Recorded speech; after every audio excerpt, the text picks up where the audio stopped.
Hello, my dear student, good evening. How are you?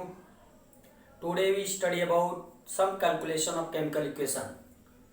As you know that in the last class we study about chemical equation and the some limitation of chemical equation. Therefore, today we study about on the basis of chemical equation.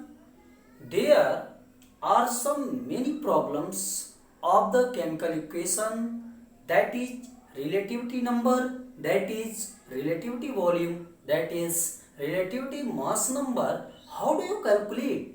There are some problem solved on the whiteboard. Okay, प्यारे छात्रों, आज के class में हम आपको यह बताएंगे कि यह क्लास में जैसे रासायनिक समीकरण पे कुछ कैलकुलेशन होते हैं, जो केमिकल इक्वेशन है उस पर कुछ कैलकुलेशन होते हैं जिसको आप स्टोइचियोमेट्रिक कैलकुलेशन भी बोलते हैं।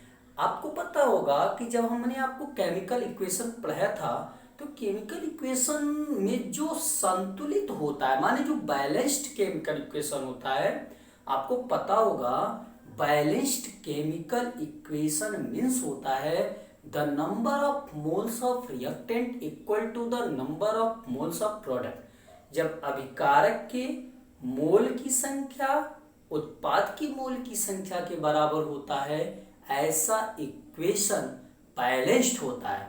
और balanced chemical equation are also called as stoichiometric. Okay, that is on the basis of stoichiometric therefore the sum calculation of chemical equation।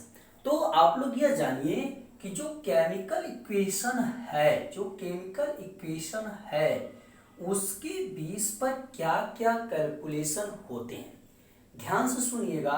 जैसे आपसे कहा दिया रासायनिक समीकरण पर आधारित कुछ कैलकुलेशन बताइए, तो आप कहिएगा रासायनिक समीकरण पर आधारित एक कैलकुलेशन तो साधारण रूप से होता है, दूसरा कैलकुलेशन सीमांत अभिकर्मक, most important topic, limiting reagent. What do you mean by limiting reagent? Limiting reagent होता क्या है और कैसे इसका कैलकुलेशन होता है, ठीक। यह रासायनिक समीकरण पे आधारित गणना है। तीसरा विलयन से संबंधित गणनाएं, जैसे साधारण गणनाओं में आप अणु या परमाणु की आपेक्षिक संख्या कैलकुलेट करते हैं। जो सिंपल कैलकुलेशन है उसमें आप मॉलिक्यूल्स या एटम्स के नंबर को कैलकुलेट करते हैं। ओके, जो दूसरा कैलकुलेशन होता है वह रिलेटिविटी नंबर ऑफ मोल्स, माने मोल की आपेक्षिक संख्या कैलकुलेट की जाती है। तीसरा साधारण गणना में रिलेटिविटी मास, अपेक्षिक द्रव्यमान की गणना करते हैं। और चौथा जो कैलकुलेशन होता है relativity volume if reactant and product are in gaseous state. अगर अभिकारक और उत्पाद गैसीय अवस्था में हो तो अपेक्षिक आयतन कैसे निकालते हैं, यह कैलकुलेट किया जाता है। फिर सुनिए, रासायनिक समीकरण में कौन कौन सी गणना होती है, तो आप कहिएगा एक तो साधारण गणना, दूसरा सीमांत अभिकर्मक गणना, तीसरा गणना विलयन से संबंधित होता है, ठीक। अब साधारण गणना में क्या क्या होगा, आप कहिएगा एक तो number of moles of atom या मॉलिक्यूल्स कैलकुलेट करते हैं, दूसरा रिलेटिविटी मास कैलकुलेट करते हैं, तीसरा relativity volume if reactant and product are in gaseous state, और चौथा जो कैलकुलेट करते हैं relativity number of moles. Okay, तो अब जैसे मैंने क्या किया, एक समीकरण ले लिया। समीकरण क्या है, ध्यान सुनिए कि इक्वेशन क्या है कि हाइड्रोजन ऑक्सीजन से रिएक्ट करके वाटर बनाता है, ठीक। वह भी वाटर जो बनता है वो गैसियस स्टेट में। ध्यान से देखिए, रिएक्शन मैंने लिखा है हाइड्रोजन और ऑक्सीजन रिएक्ट करके वाटर बना दिया, ठीक। अब देखिए यहाँ इसका मतलब है पहले कैलकुलेशन में, माने मॉलिक्यूल्स या एटम्स का रिलेटिविटी नंबर निकालना होगा, तो यहाँ हाइड्रोजन के 2 मॉलिक्यूल्स हैं, ऑक्सीजन का 1 मॉलिक्यूल्स है, वाटर का 2 मॉलिक्यूल्स है। यही ना मॉलिक्यूल्स को दिखाएगा, यहाँ 1 है कुछ नहीं तो 1 है, यहाँ हाइड्रोजन के सामने 2 है तो 2 मॉलिक्यूल्स बता रहा है, या ऑक्सीजन का 1 मॉलिक्यूल्स और यह H2O का 2 मॉलिक्यूल्स। ठीक। दूसरा रिलेटिविटी नंबर ऑफ मोल्स, या हाइड्रोजन के 2 मोल को बताता है, ऑक्सीजन के 1 मोल को बताता है, वाटर के 2 मोल को बताता है। ठीक। ओके। रिलेटिविटी मास देखिए, हाइड्रोजन है तो 2 हाइड्रोजन है, 2 2 जा 4 माने 4.032 एटॉमिक मास यूनिट, या इसको आप 4.032 ग्राम भी बोल सकते हैं। ऑक्सीजन का 16 होता है, लेकिन यहाँ देखिए 2 ऑक्सीजन तो 16 2 जा 32 हो गया, तो 32 जब हो गया तो 32 देखिए क्या हो गया, 32 इसको एमयू या ग्राम भी बोल सकते हैं। ठीक। यहाँ वाटर का एक वाटर का मॉलिक्यूल्स का 18 होता है, आपको पता है, तो 18 2 जा 36 हो गया, तो यहाँ 36.03 एमयू या 36.03 ग्राम बोल सकते हैं। ओके। अब चौथा कैलकुलेशन जो रिलेटिविटी वॉल्यूम कैलकुलेट करते हैं, यहाँ हाइड्रोजन का रिलेटिविटी वॉल्यूम माने स्टैंडर्ड टेम्परेचर एंड प्रेशर पर 44.8 लीटर, और ऑक्सीजन का एसटीपी पर रिलेटिविटी वॉल्यूम होता है 22.4 लीटर, और वाटर का हो गया 44.8 लीटर। ओके।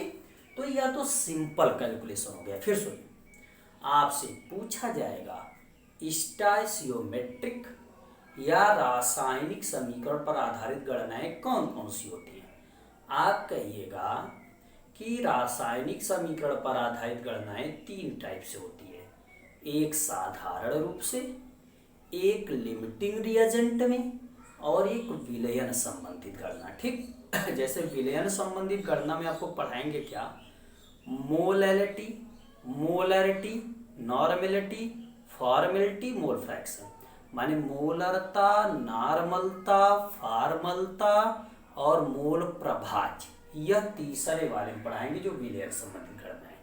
फिलहाल अभी आप सिंपल कैलकुलेशन आज जान जाइए। सिंपल कैलकुलेशन में नंबर आप चाहे तो मॉलिक्यूल्स या एटम पहला, दूसरा रिलेटिविटी नंबर ऑफ मोल्स माने मोल की आपेक्षिक संख्या, तीसरा रिलेटिविटी मास माने आपेक्षिक द्रव्यमान, चौथा रिलेटिविटी वॉल्यूम माने आपेक्षिक आयतन। वो भी आपेक्षिक आयतन कब निकलेगा, जब अभिकारक भी गैस और उत्पाद भी गैस में हो। ठीक। तो मैंने कहा एक रिएक्शन ले लिया, हाइड्रोजन ऑक्सीजन से क्रिया करके वाटर बना दिया, तो यहाँ हाइड्रोजन के 2 मॉलिक्यूल्स, ऑक्सीजन के 1 मॉलिक्यूल्स, वाटर के 2 मॉलिक्यूल्स। ठीक। अब जैसे अगर मोल की संख्या बताना है तो हाइड्रोजन के 2 मोल, ऑक्सीजन के 1 मोल, वाटर के 2। ठीक। अब अपेक्षिक द्रव्यमान तो हाइड्रोजन का 1 होता तो 4 हाइड्रोजन तो 4 एमयू, या इसको ग्राम बोल दीजिए, एटॉमिक मास यूनिट, या ग्राम में भी बोल सकते हैं। ऑक्सीजन का 16 होता है, 2 ऑक्सीजन तो 32, और हाइड्रोजन का 18 होता है, जल का 18 होता है तो 18 गुना 36। ओके। और आयतन में 44.8 हाइड्रोजन का, 22.4 लीटर ऑक्सीजन का, और 44.8 लीटर वाटर का। यही कैलकुलेशन जो होता है स्टोइचियोमेट्रिक, स्टिचियोमेट्रिक कहलाता है। आप अगर स्टिचियोमेट्रिक पूछता तो कह दीजिएगा कि जो हम केमिकल इक्वेशन में सिंपल कैलकुलेशन या लिमिटिंग रिएजेंट का कैलकुलेशन या कैलकुलेशन ऑफ सॉल्यूशन करते हैं, वही होता है आपका स्टोइचियोमेट्रिक। ओके। माने जो रासायनिक समीकरण में गणना करते हैं वही स्टोइचियोमेट्रिक कहलाता है। कोई प्रॉब्लम? कोई प्रॉब्लम नहीं। तो आने वाले नेक्स्ट वीडियो में हम आपको इस पे ही डिपेंड कुछ न्यूमेरिकल्स बताएंगे। चैनल से जुड़े रहिएगा, क्योंकि अब यह लगभग पूरा चैप्टर जो था लगभग 55 पेज का था, नियर अबाउट सब समाप्त हो चुका है। केवल आपको वही मैंने बताया, इस पे न्यूमेरिकल्स, नॉर्मेलिटी, फॉर्मेलिटी, मोलैलिटी और मोल फ्रैक्शन केवल शेष बचा है। चैनल से बने रहिएगा, अपना ख्याल रखिएगा। थैंक्स।